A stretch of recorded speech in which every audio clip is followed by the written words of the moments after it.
If you're experiencing FPS drops in Cyberpunk 2077, there are several quick fixes you can try to improve your gaming experience. Follow these steps to help stabilize your frame rates.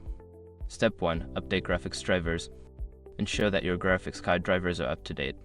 Visit the manufacturer's website, NVIDIA, AMD, or Intel to download and install the latest drivers for your GPU. Step 2. Adjust in-game settings. Lower the graphics settings in the game.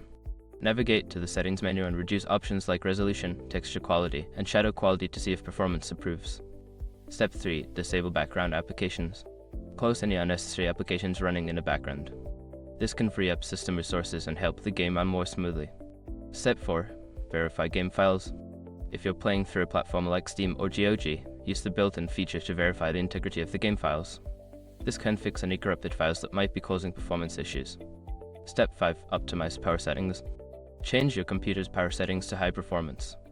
This can prevent your CPU and GPU from throttling down during gameplay, which can help maintain a steady frame rate. By following these steps, you should see an improvement in your gaming performance.